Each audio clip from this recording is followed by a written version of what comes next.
नमस्कार, आज की बात में आपका स्वागत है। आज कर्नाटक के चुनाव कैंपेन में एक बड़ा तूफान खड़ा हो गया। कांग्रेस के अध्यक्ष मल्लिकार्जुन खड़गे ने नरेंद्र मोदी को जहरीला सांप कह दिया और बीजेपी ने इसे बड़ा इशू बना दिया। धर्मेंद्र प्रधान, स्मृति ईरानी और बसवराज बोम्मई जैसे बड़े बड़े नेताओं ने कहा, प्रधानमंत्री का अपमान किसी कीमत पर बर्दाश्त नहीं किया जाएगा। असल में आज प्रधानमंत्री नरेंद्र मोदी पर मल्लिकार्जुन खड़गे ने जब यह बड़ा हमला किया, जब यह पर्सनल अटैक किया, तो कर्नाटक में इलेक्शन कैंपेन कर रहे थे। अपनी इलेक्शन रैली में खड़गे ने प्रधानमंत्री की तुलना जहरीले सांप से कर दी।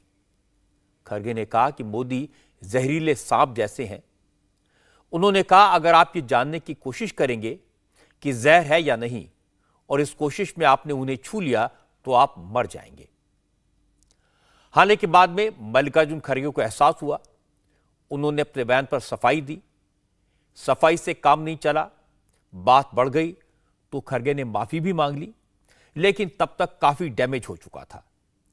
खड़गे के बेटे प्रियंक खड़गे भी ट्वीट करके अपने पिता के बयान को जस्टिफाई कर चुके थे। कांग्रेस के नेता कंफ्यूज थे, करें तो क्या करें, सपोर्ट करें या विरोध करें। कुल मिलाकर कलबुर्गी की मीटिंग में मल्लिकार्जुन खड़गे ने आज जो कहा, उससे कांग्रेस एक बड़ी मुसीबत में फंस गई। तो पहले आपको मल्लिकार्जुन खड़गे को वो बयान सुनवा देता हूं जिसकी वजह से यह सारा विवाद हुआ।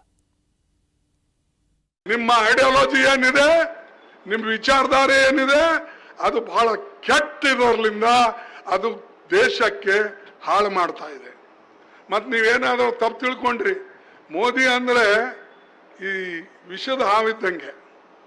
ನೀವಂದ್ರೆ ಇದು ವಿಷ ಅದ ಇಲ್ಲ ನೋಡೋಣ, ಸ್ವಲ್ಪ ನೆಕ್ ನೋಡೋಣ ಅಂತ ನೆಕ್ಕಕ್ಕೆ ಹೋಗಿರಿ, ನೆಕ್ಕರು ಸತ್ತ. ಇಲ್ಲ ಇದು ವಿಷ ಅದಾನೋ ಎಲ್ಲೋ ಮೋದಿ ಕೊಟ್ಟಣ, ಒಳ್ಳೆ ಮನುಷ್ಯನ ಪ್ರಧಾನಮಂತ್ರಿ, ನಾವು ಸ್ವಲ್ಪ ನೋಡೋಣ ನೆಕ್ ನೋಡೋಣ ಅಂತ ಹೇಳಿ ಆ ವಿಷಯವನ್ನ ನೆಕ್ ನೋಡಿದ್ರೆ ನೀವು ಮಲಗೇ ಬಿಡ್ತೀರಲ್ಲೇ। कन्नड़ में मल्लिकार्जुन खड़गे को कह रहे थे, वो आपको फिर से बता देता हूं। खड़गे कह रहे थे कि नरेंद्र मोदी जहरीला सांप हैं, अगर आपने उन्हें हाथ लगाया तो आप मर जाएंगे, लेट जाएंगे। मल्लिकार्जुन खड़गे ने बैठे बिठाए बीजेपी को मौका दे दिया। खड़गे ने प्रधानमंत्री को अपशब्द कहे तो बीजेपी नेताओं की तरफ से तुरंत जवाब आया। सबसे पहले केंद्रीय मंत्री धर्मेंद्र प्रधान ने गिनाया कि इससे पहले भी कांग्रेस के नेताओं ने प्रधानमंत्री मोदी के लिए कैसे कैसे अपशब्दों का प्रयोग किया था। धर्मेंद्र प्रधान ने कहा कि प्रधानमंत्री मोदी ने हमेशा खड़गे का सम्मान किया है, लेकिन खड़गे वही कह रहे हैं जो गांधी परिवार उनको डायरेक्शन दे रहा है। सामाजिक जीवन में, राजनीतिक जीवन में सभी को अपने मर्यादा को पालन करनी चाहिए। मैं जितना राज्यसभा में देखता हूं और प्रधानमंत्री जी को निकट से जानता हूं,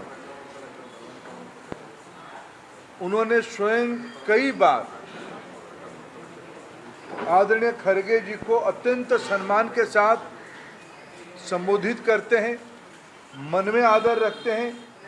खड़गे जी जैसे अनुभवी व्यक्ति, उन्होंने जो आज शब्द कहा और वो जो पार्टी से आते हैं, उस पार्टी की नेत्री कभी प्रधानमंत्री जी को मौत का सौदागर कहते थे, कभी उनकी पार्टी के लोग उनको दुर्योधन कहते थे, कभी उनको गटर की कीड़ा कहते थे, कभी मामूली चाय वाले कहते थे। इस प्रकार के शब्द प्रजातंत्र में ग्रहणीय नहीं है। हमें लगता है खड़गे जी की कुछ मजबूरी रही होगी। खड़गे जी अपने राजनीतिक आकाओं को, राजनीतिक मास्टर्स को संतुष्ट करने के लिए इस प्रकार की अपशब्द का व्यवहार किया। किसी भी प्रतिद्वंदी को, किसी भी राजनीतिक में रहने वाला कोई अनुभवी व्यक्ति इस प्रकार के शब्द नहीं लगाता।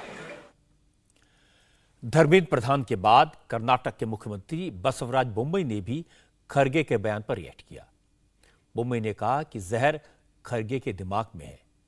उन्होंने कहा कि खरगे का बयान और कुछ नहीं बल्कि कर्नाटक को लेकर उनकी निराशा है। बुम्मई ने खरगे को इतिहास याद दिलाया।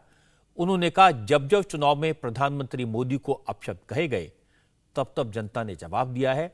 इस बार कर्नाटक की जनता भी यही करने वाली है। There is a poison in the mind of Kharge. It is a prejudiced mind towards Narendra Modi ji and BJP because this kind of thinking comes because of desperation. They have been unable to fight him politically in the parliament, outside, and they are seeing that their ship is sinking. So desperately they are making all these kind of remarks. Even when Modi ji was Gujarat Chief Minister, they made such comments and people have hit them back very badly. This time also, his comment will cost dearly to the Congress.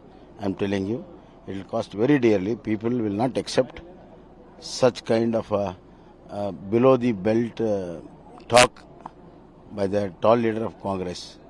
And I think Congress has still in the intoxication of their former power. बुम्मई ने जो कहा कांग्रेस भी इस बात को समझती है। पिछले कई चुनाव में मोदी को अपशब्द कहना, गालियां देना कांग्रेस को भारी पड़ा है। कर्नाटक में कहीं हिस्ट्री रिपीट ना हो जाए, कांग्रेस तुरंत बैकफुट पर आ गई। मल्लिकार्जुन खड़गे ने अपने बयान पर सफाई दी। खड़गे ने कहा उन्होंने प्रधानमंत्री को अपशब्द नहीं कहे, उन्होंने तो बीजेपी आरएसएस की आइडियोलॉजी को जहरीला कहा है और लोगों ने उसे मोदी से जोड़ दिया। कांग्रेस प्रेसिडेंट ने कहा उनके बयान को गलत तरीके से पेश किया गया। उन्होंने कहा मेरा इरादा किसी की भावनाएं आहत करने का नहीं था। इसके बाद खड़गे ने अपने बयान के लिए माफी भी मांग ली।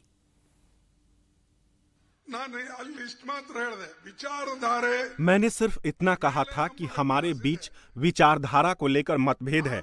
आरएसएस बीजेपी की विचारधारा विशैली है, लेकिन उन लोगों ने इसे पीएम मोदी से जोड़ दिया और कहने लगे कि खड़गे ने मोदी के लिए ऐसा कहा। मैं फिर से स्पष्ट करना चाहता हूं, मेरी ये मंशा कभी नहीं थी कि मैं एक व्यक्ति के बारे में टिप्पणी करूं या उनका दिल दुखाऊं। मेरे बयान से अगर किसी को ठेस पहुंची है, अगर इसे अलग तरीके से लेने की वजह से किसी को पीड़ा हुई है, तो मैं विशेष तौर पर उनसे माफी मांगता हूं।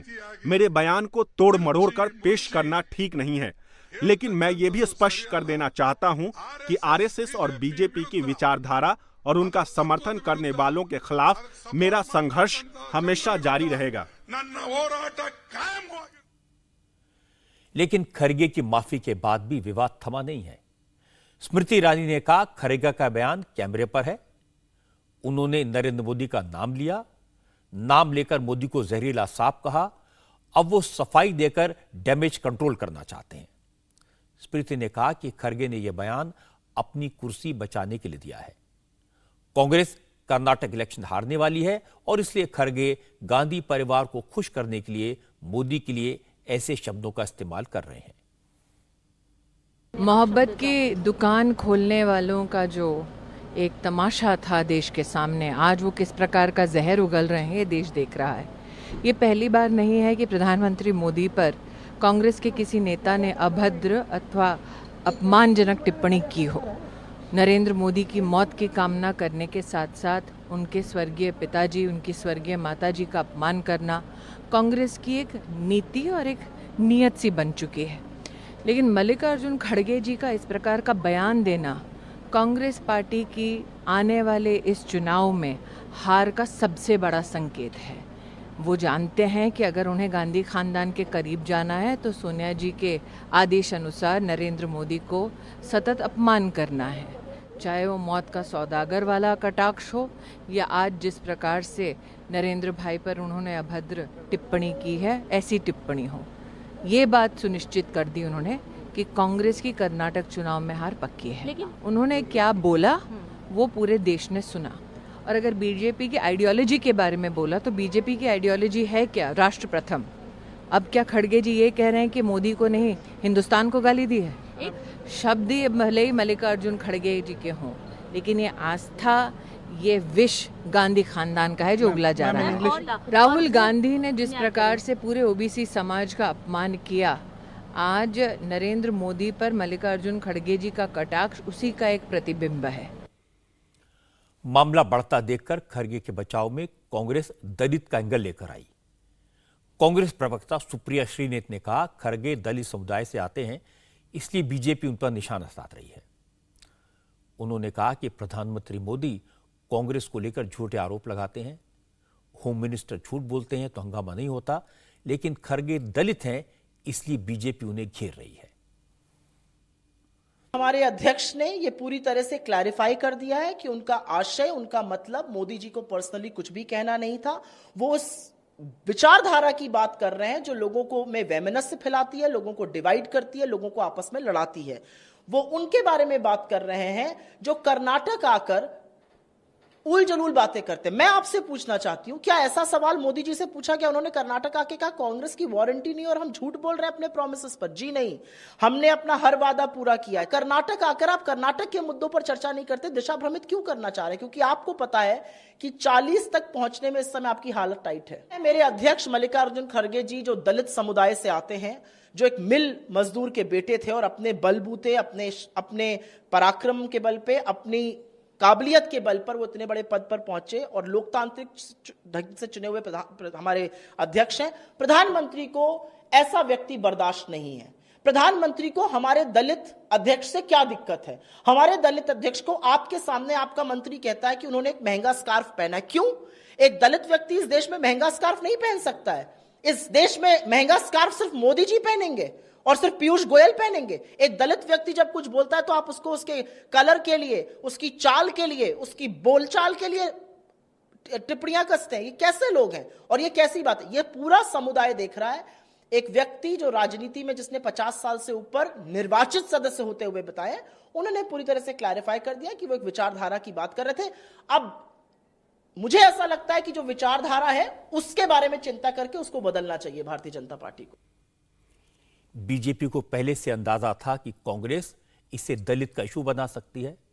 मल्लिकार्जुन खड़गे दलित समुदाय से आते हैं, इसलिए बीजेपी के नेताओं ने बार बार कहा कि ये खड़गे के नहीं, ये गांधी परिवार के शब्द हैं और उनके डायरेक्शन पर खड़गे इस तरह की बात कह रहे हैं। असल में कांग्रेस और बीजेपी के बीच इस सियासी लड़ाई की शुरुआत तो आज सुबह ही हो गई थी। प्रधानमंत्री नरेंद्र मोदी ने आज कर्नाटक के बीजेपी कार्यकर्ताओं के साथ संवाद किया। मोदी ने कहा, कांग्रेस झूठे वादे करती है, झूठी गारंटियां देती है, लेकिन जब सत्ता में आती है तो उन वादों को पूरा नहीं करती। प्रधानमंत्री ने तंज कसते हुए कहा, जिस पार्टी की खुद की वारंटी खत्म हो चुकी है वो जनता को गारंटी कैसे दे सकती है? कि जो रेवड़ी बांटने वाले आपको मूर्ख बनाने की कोशिश करते हैं ना, आप अपने उज्जवल भविष्य, अपने संतानों के भविष्य के लिए सोचिए। और मैं पक्का कहता हूं, जिस दिशा में हम चल रहे हैं, जिन मजबूती पर चल रहे हैं, इसका लाभ कर्नाटक को भी मिल रहा है। अब देखिए, कांग्रेस के शासनकाल में एफडीआई का क्या हाल आता है? 1 लाख करोड़ रुपए का निवेश आया, जबकि बीजेपी के 4 साल में 4 लाख करोड़ रुपए से ज्यादा निवेश आया है।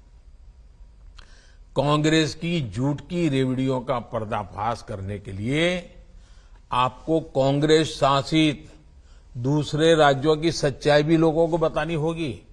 और आपको ये सारा नेट पर देखोगे तो मिल जाएगा, आंकड़ों के साथ मिल जाएगा। हिमाचल के लोग, अभी चुनाव हुआ है ना, 1 साल हो गया, हिमाचल के लोग आज तक कांग्रेस की गारंटी पूरी होने का इंतजार कर रहे हैं। वादे किया कुछ नहीं। राजस्थान के लोग भी कांग्रेस की गारंटी पर आज आंदोलन कर रहे। भाई क्या हुआ? सरकार का 4 साल बीत चुका, अभी तक गारंटी ही रह गई। प्रधानमंत्री ने कांग्रेस की विश्वसनीयता पर सवाल उठाए, गारंटी पर सवाल उठाए तो मल्लिकार्जुन खड़गे बहुत खफा हो गए। उन्होंने कहा, मोदी ने झूठ बोला, कांग्रेस ने अपना हर वादा पूरा किया है। खड़गे ने चुनौती दी कि प्रधानमंत्री ने जो आरोप लगाए हैं उन्हें साबित करके दिखाएं।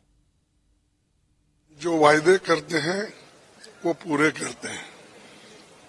2013 में हमारी गवर्नमेंट आई और 2018 तक हमारी गवर्नमेंट रही। हमने जितने भी वायदे किए 99.9 या इवन 100% हमने इम्प्लीमेंट किया। कोई शिकायत है उनके पास? कोई आंकड़ा है ये आपने नहीं किया, ये आपने नहीं किया? नहीं। और दूसरा करप्शन के लोगों को तो वो बगल में लेके ही फिरते हैं, उनसे ही प्रचार कराते हैं। और हम नहीं ये बोल रहे कि यहाँ के लोग बोल रहे हैं, यहाँ के प्रेस वाले बोल रहे हैं, यहाँ के कॉन्ट्रैक्टर्स बोल रहे हैं, यहाँ के टीचर्स बोल रहे हैं, हर तबके के लोग उनको खुद को बोल रहे हैं। लेकिन मोदी जी की आदत है बार बार झूठ बोलना, और झूठ बोलते बोलते उसको सच साबित करने की उनकी आदत है। लेकिन लोग समझ गए हैं वो झूठ बोल रहे हैं, तो इस बार कर्नाटक में वो नहीं चलेगा। बात सिर्फ चुनावी वादों की होती, सच और झूठ की होती तो ठीक था, चुनाव में ही चलता है। लेकिन मल्लिकार्जुन खड़गे ने जो मुसीबत खड़ी की वो और बड़ी है। और हैरानी की बात है कि जब जब कहीं चुनाव हो रहे होते हैं, कर्नाटक हो या गुजरात हो, यूपी हो या बिहार हो, कांग्रेस का कोई ना कोई बड़ा नेता नरेंद्र मोदी को लेकर ऐसी अपमानजनक बात कह देता है कि कांग्रेस को लेने के देने पड़ जाते हैं। बीजेपी को बैठे बिठाए एक बड़ा इशू मिल जाता है। और आज कर्नाटक में यही हुआ। मल्लिकार्जुन खड़गे ने जैसे ही मोदी को जहरीला सांप कहा, बीजेपी के नेताओं को मौका मिल गया यह याद दिलाने का कि कांग्रेस के नेता मोदी को बार बार अपमानित करते हैं, गालियां देते हैं, कभी रावण कहकर तो कभी भस्मासुर कहकर। कभी वो प्रधानमंत्री को नाली का कीड़ा कह देते हैं तो कभी चौकीदार चोर है का नारा दे देते हैं, कभी मौत का सौदागर कहते हैं तो कभी हिटलर से तुलना कर देते हैं। बीजेपी के नेताओं ने 91 ऐसी गालियां गिनवा दी। अब नोट करने वाली बात है कि ऐसी गालियों से, ऐसी बातों से कांग्रेस को चुनाव में कभी फायदा नहीं हुआ। उल्टा बीजेपी ने इसका शोर मचाकर कांग्रेस को बार बार नुकसान पहुंचाया। कर्नाटक में भी कांग्रेस का कैंपेन ठीक ठाक चल रहा था, बीजेपी डिफेंसिव पर थी, लेकिन मल्लिकार्जुन खड़गे ने बीजेपी के हाथ में आज बारूद थमा दिया। अब चुनाव के कैंपेन में बीजेपी इसका भरपूर इस्तेमाल करेगी। कर्नाटक के अलावा महाराष्ट्र में भी बदलाव की बात हो रही है। हालांकि यह चुनाव नहीं हो रहे, लेकिन मुख्यमंत्री बदलने की चर्चा रोज होती है, जोर शोर से होती है। और आज शरद पवार ने एक बड़ी बात कह दी। शरद पवार ने कहा अब रोटी पलटने का वक्त आ गया है और इस काम में देरी नहीं होगी। शरद पवार ने यह बात मुंबई में एक दिन पहले एनसीपी के यूथ विंग के प्रोग्राम युवा मंथन में कही। वहां एनसीपी के तमाम सीनियर नेता मौजूद थे। शरद पवार ने कहा कि रोटी सही समय पर पलटनी होती है, अगर उसे सही समय पर नहीं पलटा गया तो वो कड़वी हो जाती है, जल जाती है। इसलिए अब रोटी पलटने का वक्त आ गया है और इस बदलाव के लिए पार्टी के तमाम लीडर्स को काम शुरू कर देना चाहिए। पार्टी में ऐसे कई लोग या कार्यकर्ता हैं जिनके पास पद है या नहीं है, इसके चलते सम्मान मिलता है, और अगर वो शख्स सम्मान का मान नहीं रखता है तब आपको रोटी पलटने की तैयारी करनी चाहिए। यहाँ अध्यक्ष हैं, कार्याध्यक्ष हैं, युवा संगठन के अध्यक्ष हैं, सभी एक जगह बैठो, आगे की तैयारी कैसे करनी है इसकी चर्चा करो। जो ज्यादा मेहनत करते हैं उनकी तलाश करो। अभी किसी ने बोला कि ध्यान देने और बदलाव की जरूरत है, ये होगा, ऐसा समय आ चुका है, अब देर नहीं होगी। और मैं इसी मंच से यहाँ पर बैठे लोगों को कहता हूँ कि इस पार्टी में बदलाव के लिए काम शुरू करें। अब शरद पवार ने जब ये बात कही उस समय उनके भतीजे और पार्टी के सीनियर लीडर अजीत पवार वहां मौजूद नहीं थे, लेकिन पिछले कई दिनों से यह चर्चा चल रही है कि अजीत पवार एनसीपी छोड़कर बीजेपी में शामिल हो सकते हैं।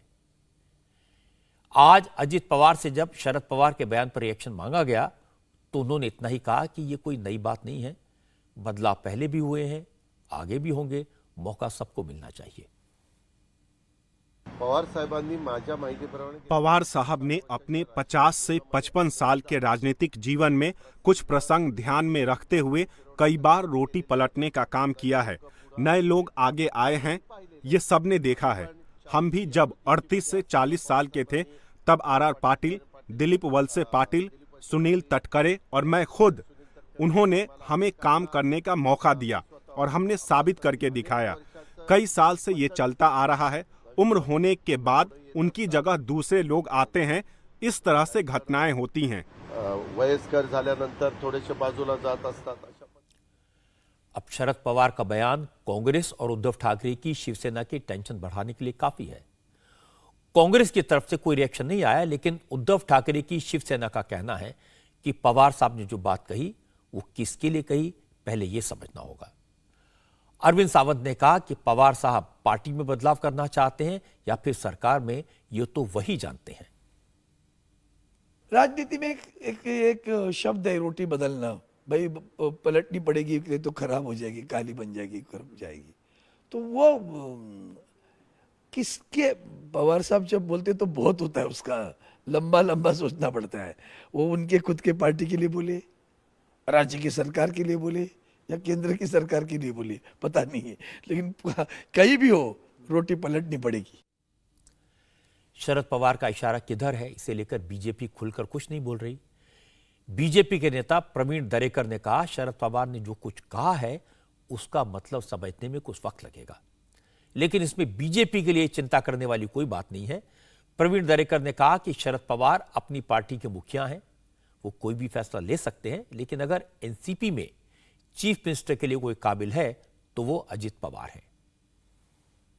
पवार साहब का बयान है ना, तुरंत समझते नहीं। एक 8 दिन के बाद उनके बयान में क्या अर्थ छुपा है वो तुम्हें हमें समझ में आएगा। वो कभी कभी उनका बयान होता है, उसके विपरीत उनकी एक्शन होती है। ये सच है कि एनसीपी में मुख्यमंत्री के काबिल आज की तारीख में अजित दादा पवार ही है। उसके अगल बगल में पहुंचने का दूसरा कोई नेतृत्व आज तो दिख नहीं रहा है। तो अगर एनसीपी का कभी मुख्यमंत्री होगा तो मुझे लगता है अजित दादा पवार ही दावेदार हो सकता है। भले वो मेरे पार्टी का ना हो, लेकिन महाराष्ट्र में नेता करके, पार्टी का नेता करके छवि और जो जनाधार है वो अजित दादा को ही है। जो बात बीजेपी ने कही, एकनाथ शिंदे की पार्टी के नेताओं ने भी लगभग उसी तरह की बात कही। शिंदे की शिवसेना के लीडर और महाराष्ट्र सरकार में मिनिस्टर अब्दुल सत्तार ने कहा, अजित पवार कहीं भी जाएं, इससे महाराष्ट्र की सरकार पर कोई फर्क नहीं पड़ेगा। अब्दुल सत्तार ने कहा, जब तक सुप्रीम कोर्ट का फैसला नहीं आ जाता इन बातों का कोई मतलब नहीं है। कोई भी पार्टी का नेता अगर चाहे शिवसेना में आओ या भाजपा में आओ, ये सरकार को उससे कोई बहुत बड़ा फर्क नहीं गिरने वाला है। कुछ लोगों का जो अटकलें है, कुछ लोगों की जो अंदाज है, वो सारा अंदाज गलत है। अभी सुप्रीम कोर्ट का फैसला जब तक आता नहीं, जब तक मुझे भी बोलना उचित नहीं होगा, क्योंकि सुप्रीम कोर्ट है, सुप्रीमो है। अजित पवार आएंगे या नहीं आएंगे, आने के बाद में कुछ भी करने का रहा, उस पर फैसला लेने का अधिकार ही एकनाथ शिंदे साहब को है। उन्होंने जो भी फैसला लिया हम सबको वो मंजूर होगा। महाराष्ट्र की राजनीति में कुछ बड़ा होने वाला है, इसके संकेत तो लगातार मिल रहे हैं, लेकिन क्या होगा इसको लेकर कोई साफ साफ कुछ नहीं कहता। सब लोग इशारों इशारों में बात करते हैं। ज्यादातर लोग मानते हैं कि एकनाथ शिंदे अब ज्यादा देर मुख्यमंत्री नहीं रह पाएंगे। उनका कहना है कि बीजेपी को इस बात का एहसास हो गया है कि शिंदे के मुख्यमंत्री रहते हुए चुनाव हुए तो जीतना मुश्किल हो जाएगा। बीजेपी में यह फीलिंग है, अगर महाराष्ट्र में फिर से जीतना है तो देवेंद्र फडणवीस को ही फिर से मुख्यमंत्री बनाना होगा, और यह बात शिंदे को कन्वे कर दी गई है। लेकिन इससे भी बड़ा स्पेकुलेशन इस बात को लेकर है कि अजित पवार एनसीपी को साथ लेकर बीजेपी के साथ आ सकते हैं। अगर यह हुआ तो महाराष्ट्र में दोनों पार्टियां मजबूत हो जाएंगी। लेकिन इन सारी बातों की कमान अगर किसी के हाथ में है तो वो है शरद पवार। और शरद पवार कब किसकी रोटी पलट दें, कब किसकी रोटी जला दें, कोई नहीं कह सकता। यहां दिल्ली में मुख्यमंत्री अरविंद केजरीवाल के बंगले के रेनोवेशन में 45 करोड़ रुपए खर्च होने को लेकर आज भी हंगामा हुआ। बीजेपी ने केजरीवाल पर आम आदमी के पैसों की बर्बादी का आरोप लगाया। बीजेपी के कार्यकर्ताओं ने केजरीवाल के घर का घेराव किया।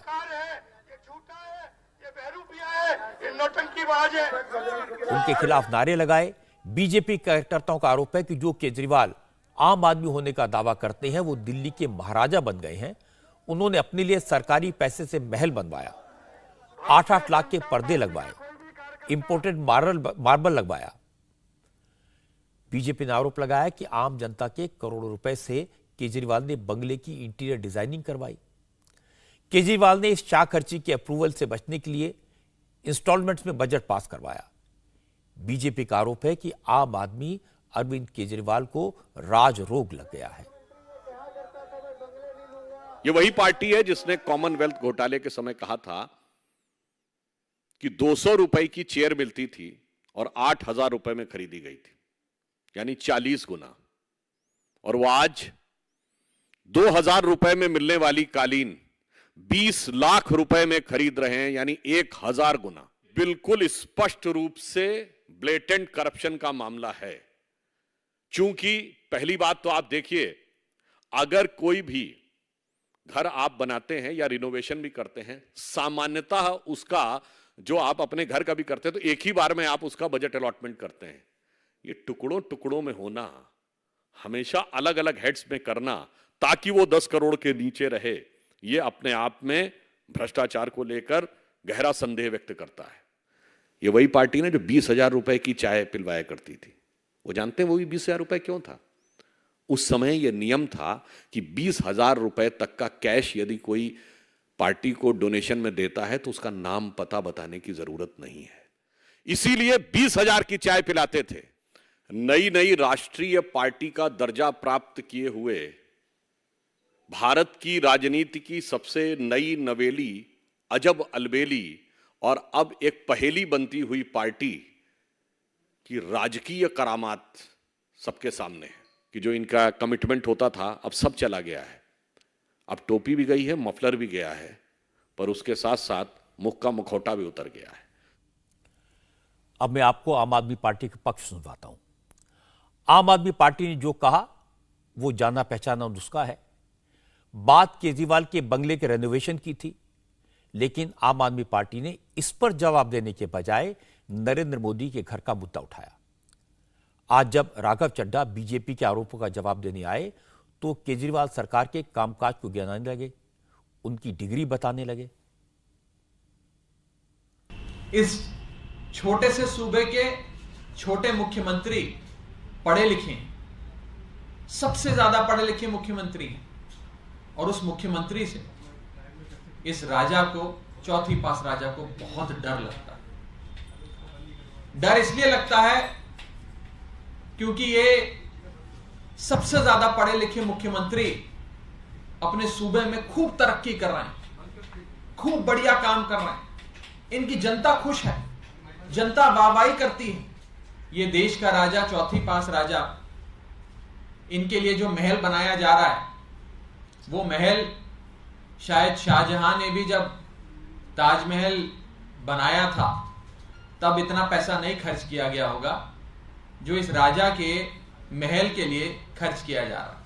आपको जानकर अचंभा होगा कि अनुमान लगाए जा रहे हैं कि 1300 करोड़ रुपए इस राजा के महल के लिए, देश के राजा, चौथी पास राजा के महल के लिए खर्च किया जा रहा है।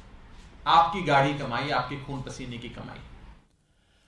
असल में आम आदमी पार्टी को इतनी गोलमोल बातें करने की जरूरत नहीं है। केजरीवाल दिल्ली के चीफ मिनिस्टर हैं, वो अच्छे घर में रहें, बड़े घर में रहें, किसी को प्रॉब्लम नहीं होनी चाहिए। सारे चीफ मिनिस्टर बड़े बड़े घरों में रहते हैं और किसी को कभी कोई प्रॉब्लम नहीं होती। प्रॉब्लम होती है केजरीवाल के एटीट्यूड की वजह से, केजरीवाल के हाई मॉरल ग्राउंड की वजह से, केजरीवाल के दूसरों को नीचा दिखाने की फितरत की वजह से।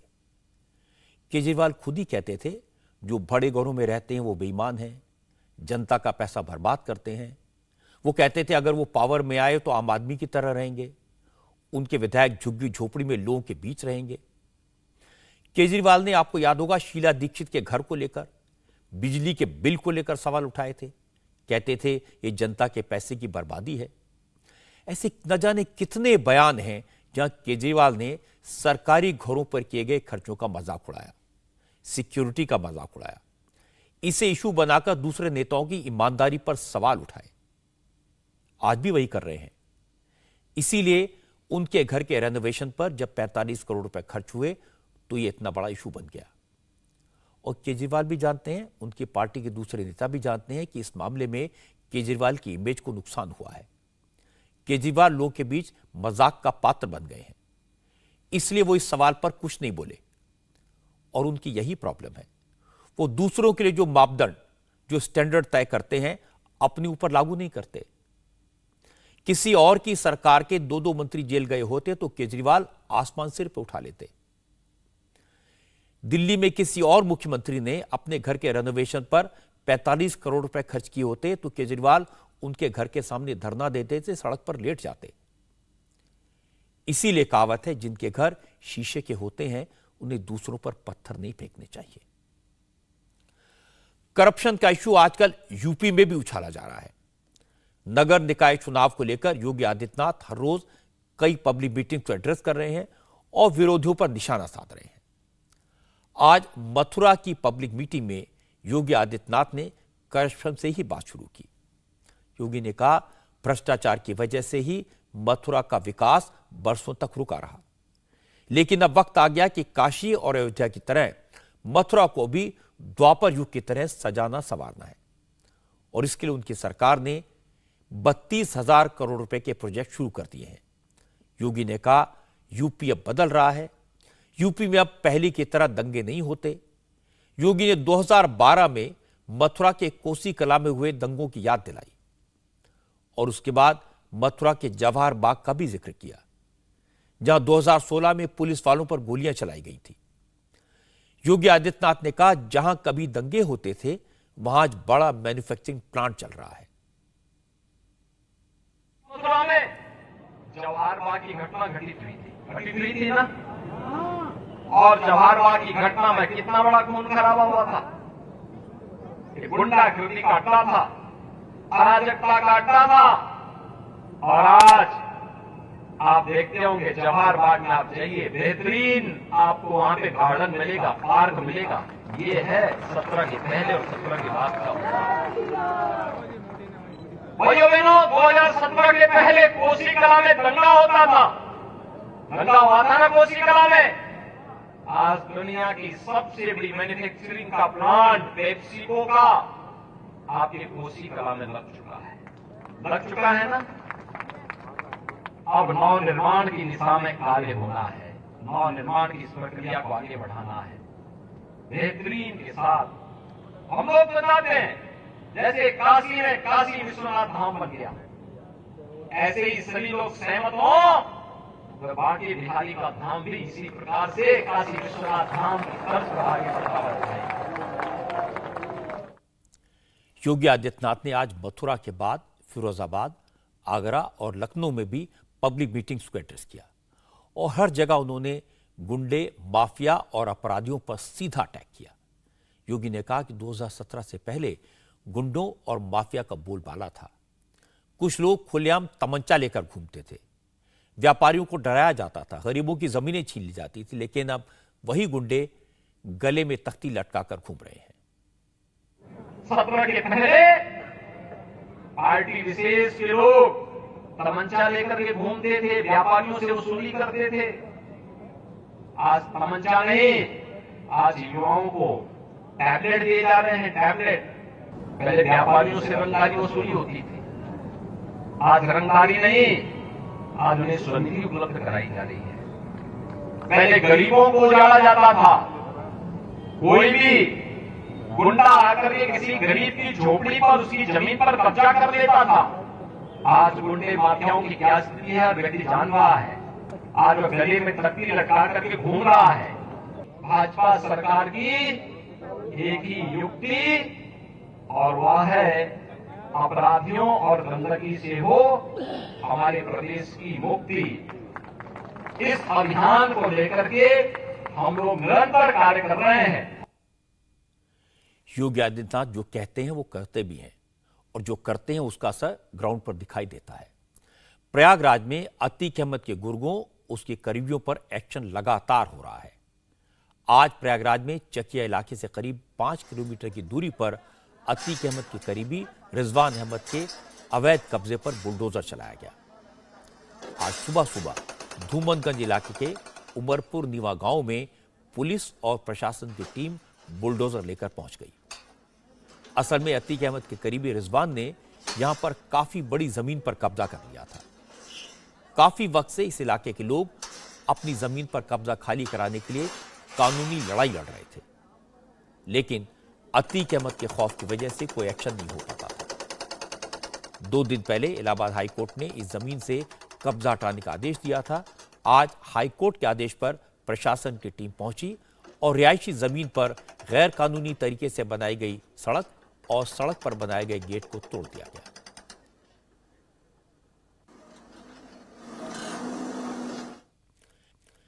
योगी आदित्यनाथ की सरकार यूपी में माफिया के कब्जे से जमीनें खाली करवा रही है, गैर कानूनी कब्जे हटवाए जा रहे हैं, लेकिन इससे ज्यादा बड़ी बात यह है कि इन माफिया के कब्जे से जो जमीनें छुड़ाई गई हैं उन पर गरीबों के लिए घर बनाए जा रहे हैं।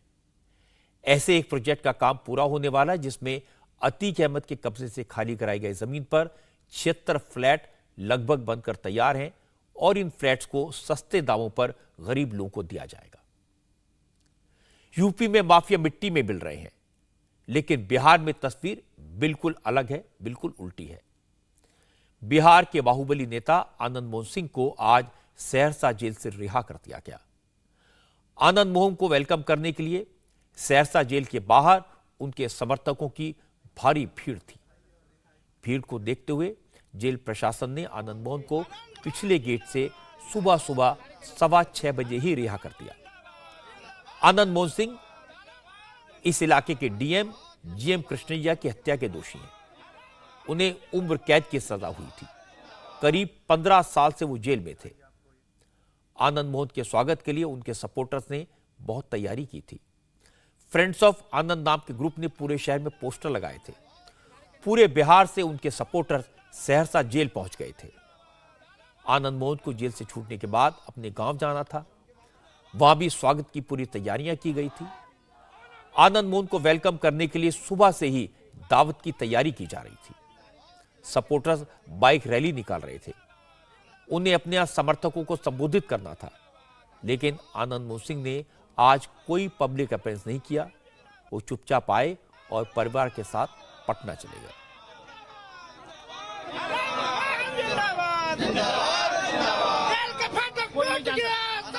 आनंद मोहन सिंह असल में इसलिए सामने नहीं आए कि कोई नया विवाद खड़ा ना हो जाए, कोई नई कंट्रोवर्सी खड़ी ना हो जाए। जेल से उनकी रिहाई को लेकर लगातार सवाल उठ रहे हैं।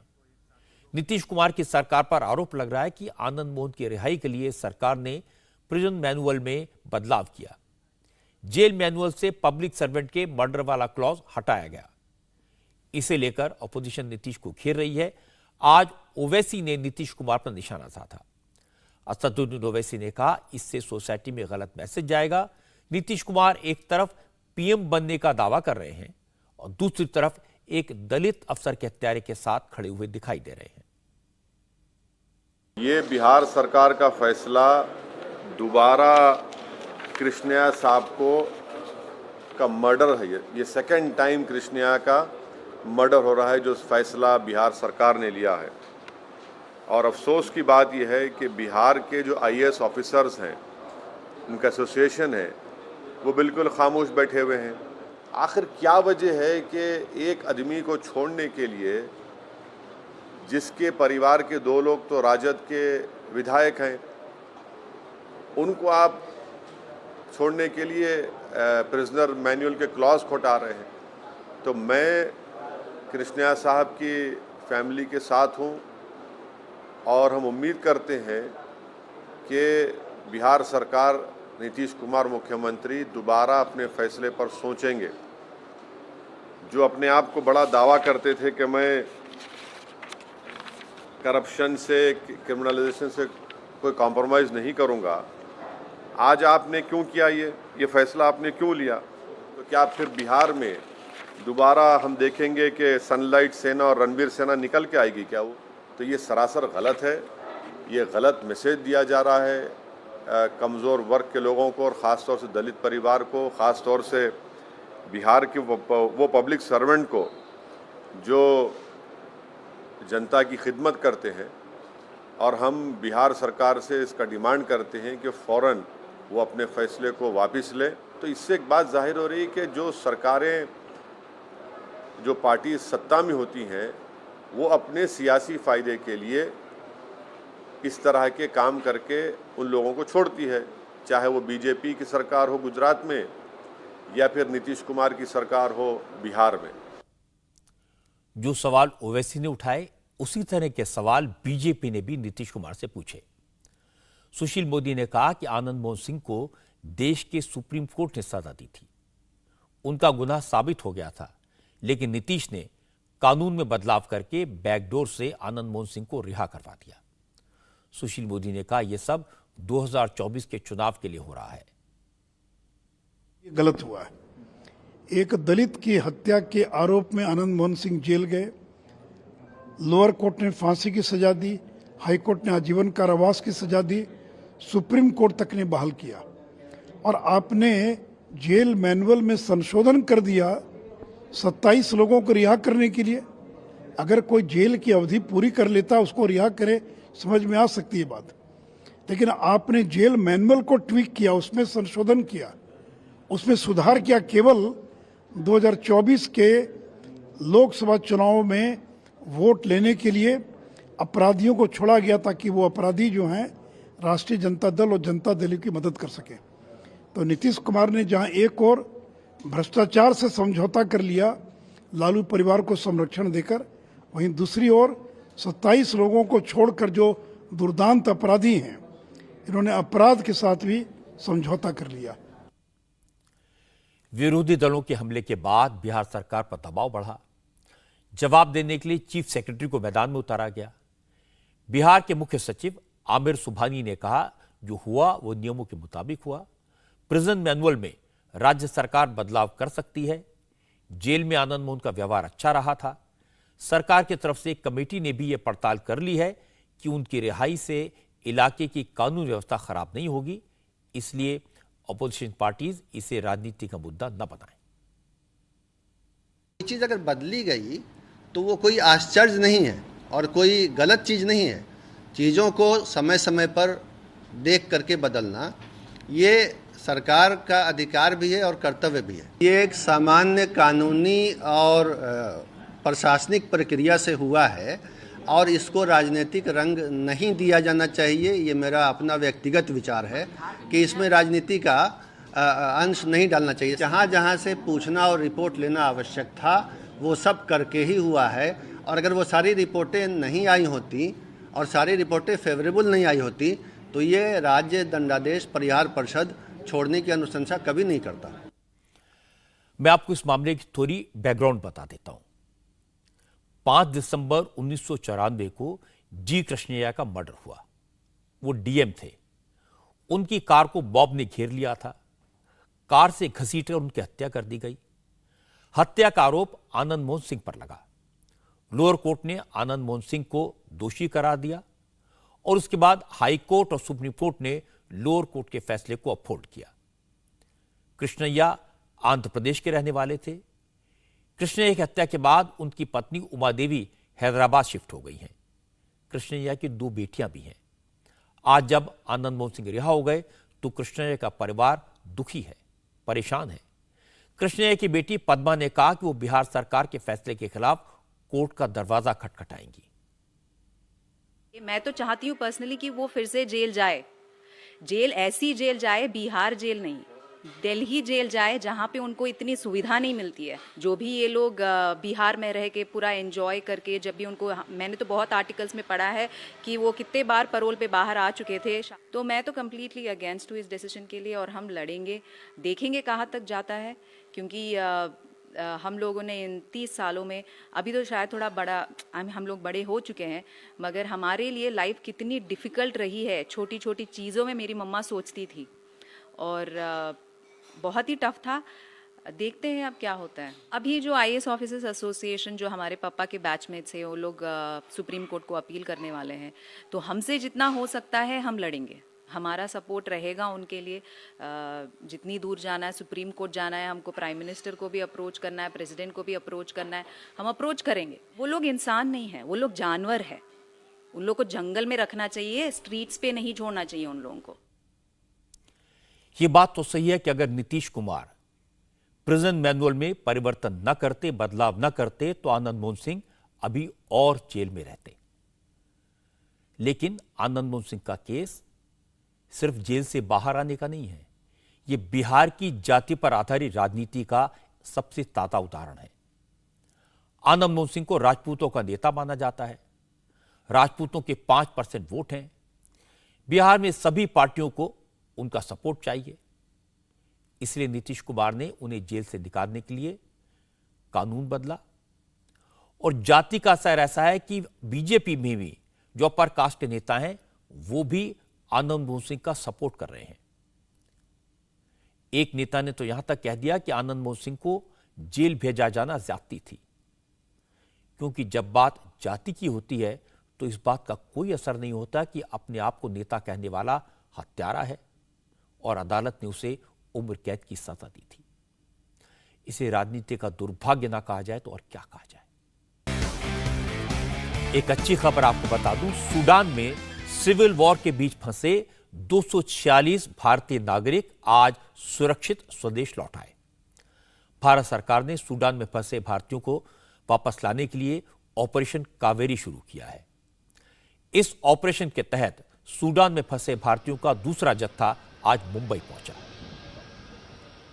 इंडियन एयरफोर्स की एक स्पेशल फ्लाइट सऊदी अरब के जेद्दा से 246 भारतीय नागरिकों को लेकर आज दोपहर बाद मुंबई पहुंची। वॉर जोन से निकलकर सुरक्षित अपने देश पहुंचने पर लोग बहुत बेहद खुश थे और भारत माता की जय के नारे लगा रहे थे।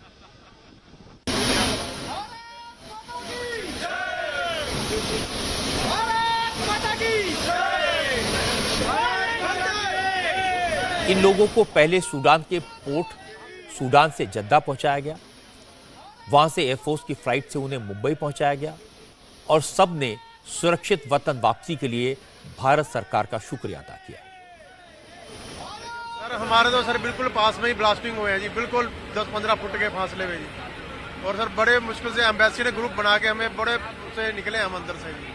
तो फिलहाल यहाँ आने के बाद आपको कैसा महसूस? सर यहाँ आने में अपने घर आ गए जी, महसूस बहुत बढ़िया अच्छा लग रहा है जी। Thanks to Modi ji, thanks to India, हम बहुत खुश हैं, अपने वतन आ गए।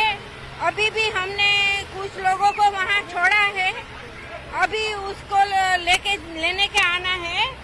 हम सब खुश हैं और वहाँ भी हमें दिक्कत हुई थी थोड़ी, लेकिन अब कोई दिक्कत नहीं है, अपने वतन आ गए। हम लोग तो बहुत परेशान थे 15 तारीख से, उसके बाद सरकार ने बहुत जल्दी कार्रवाई की, बहुत बढ़िया सरकार काम किया। हाँ खुश है, जान बच गई हम लोग, खुश है। हमारा भारत देश महान है, हमारा नरेंद्र मोदी जीवे हो और हजारों साल जीवे, बहुत राहत है। एयरफोर्स ने काफी मदद की होगी आपकी, वहाँ के लोकल लोगों ने काफी मदद की होगी। सूडान में हालात काफी खराब हैं, सिविल वॉर चल रहा है। यहां करीब 3,500 भारतीय नागरिक फंसे हुए थे। इनके अलावा भारतीय मूल के लगभग 1,000 लोग भी वहां चल रहे सिविल वॉर में फंसे हुए हैं। इनमें से 1100 लोगों को पोर्ट सूडान के रास्ते निकाल लिया गया है। कल जेद्दा से पहली फ्लाइट दिल्ली पहुंची थी। इस फ्लाइट में 360 लोगों को भारत लाया गया था। सिविल वॉर और भयंकर हिंसा से बचकर अपने देश पहुंचने पर इन लोगों ने राहत की सांस ली है। मैं सूडान में रहती थी 10 साल से, मेरा पूरी एजुकेशन वहाँ पे थी। उसके बाद सिविल वॉर चालू हो गया तो रहना बहुत मुश्किल हो गया था, गोली बारूद चल रही थी। तो बाद में इंडियन आर्मी और इंडिया की सरकार ने हमारी मदद की, हम यहाँ पे आ गए। बहुत अच्छा किया यहाँ। मेरा नाम नयन महेश गाड़वे है। इंडिया गवर्नमेंट ने बहुत सपोर्ट किया और हम सेफ यहाँ आए, ये बहुत बड़ी बात है। बहुत डेंजरस था, इसमें हम छूट गए। ये मैं गवर्नमेंट की बहुत बहुत शुक्रिया, नरेंद्र मोदी जी की बहुत बहुत शुक्रिया देना चाहती हूँ। मैं सूडान में रहता हूँ, मेरा बिजनेस भी सूडान में है। वहाँ से निकलना इतना कठिन था, कोई शक्यता नहीं थी निकलने की, मगर फिर भी हम लोग खुश भी करके पोर्ट सूडान पहुँच गए। पोर्ट सूडान से फिर जो 800 किलोमीटर दूर है खार्टूम से, वहाँ पे पहुँचने के बाद इंडियन गवर्नमेंट ने जो कंट्रोल रूम सेटअप किया है ऑफिस में, स्कूल में, कम्बोनी स्कूल करके, वहाँ पे सबके रजिस्ट्रेशन होने के बाद जिद्दा गए और सऊदी अरबिया ने फुल सपोर्ट दिया हमको। हमारा स्वागत भी बहुत ही बड़ी तरह से किया। सूडान से निकाले जा रहे विदेशी नागरिकों के लिए सऊदी अरब के जेद्दा को ट्रांजिट पॉइंट बनाया गया है। यहां पर भारत सरकार ने एक कंट्रोल रूम बनाया है। जेद्दा में भारत के कौंसल जनरल और सऊदी अरब में भारत के राजदूत इस कंट्रोल रूम की निगरानी कर रहे हैं। भारतीय नागरिकों को पहले राजधानी खार्तूम से पोर्ट सूडान लाया जा रहा है, फिर वहां से उनको इंडियन एयरफोर्स के विमानों और फिर इंडियन नेवी के जहाजों से जेद्दा पहुंचाया जाता है। एयरफोर्स के ऑपरेशन कावेरी के लिए जेद्दा में 2 C-130 एयरक्राफ्ट तैनात किए गए हैं। एयरफोर्स में एक महिला pilot flight lieutenant Harraj Kaur Boparai को जेद्दा भेजा है। वो इंडियन एयरफोर्स की इकलौती महिला पायलट हैं जिन्होंने C-17 ट्रांसपोर्ट एयरक्राफ्ट उड़ाया है। ये एयरक्राफ्ट एक बार में 70 टन सामान ले जा सकता है। पोर्ट सूडान पहुंच रहे भारतीय नागरिकों को इंडियन नेवी के 3 जहाजों INS सुबेदा, INS तेग और INS तरकश से भी जेद्दा पहुंचाया जा रहा है। जेद्दा में भी देशभक्ति के खूब नारे लगे। ऑपरेशन कावेरी के सुपरविजन के लिए विदेश राज्य मंत्री वी मुरलीधरन भी जेद्दा में हैं।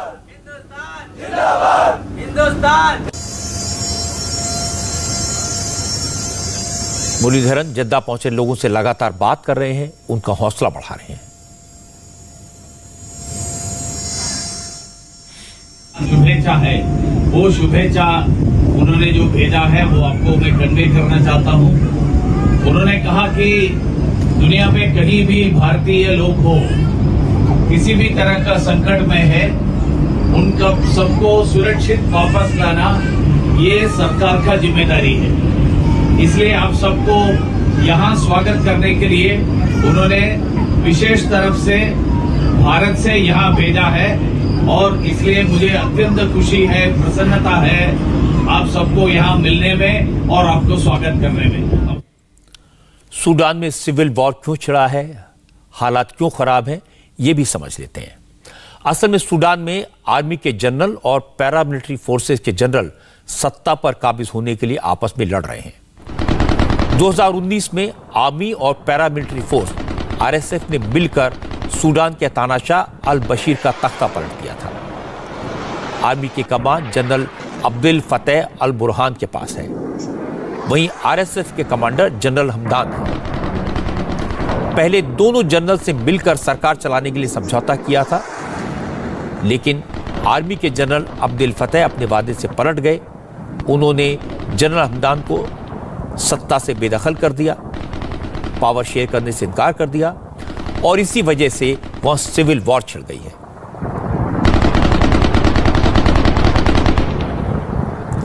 सेना और पैरामिलिट्री फोर्स की इस लड़ाई में 1000 से ज्यादा बेगुनाह नागरिक मारे जा चुके हैं और करीब 3000 लोग घायल हैं।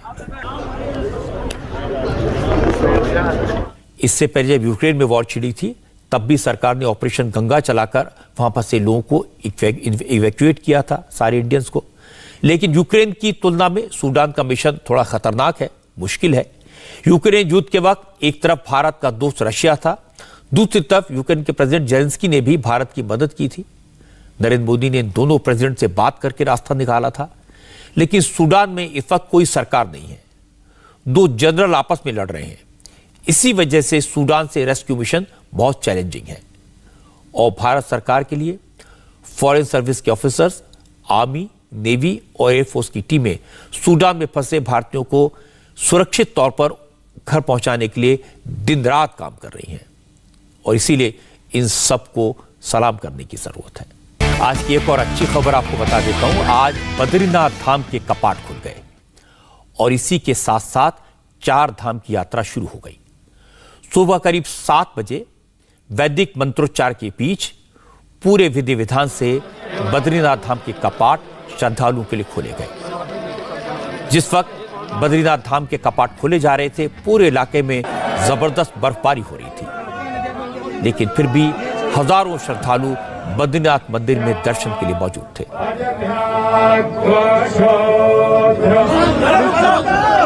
मंदिर को 15 क्विंटल फूलों से सजाया गया था, आर्मी बैंड को बुलाया गया था और इन सब के बीच बद्रीनाथ का जय घोष हो रहा था।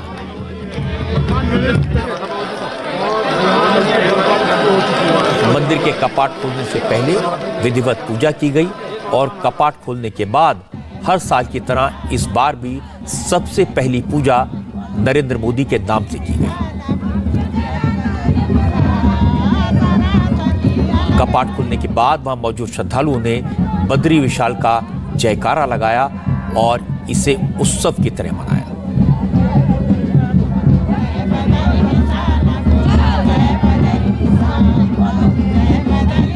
इस दौरान हेलीकॉप्टर से श्रद्धालुओं पर फूलों की वर्षा की गई। 2 दिन पहले 25 अप्रैल को केदारनाथ धाम के कपाट खोल दिए गए थे और उससे पहले 22 अप्रैल को गंगोत्री और यमुनोत्री धाम के कपाट भी खोले जा चुके हैं।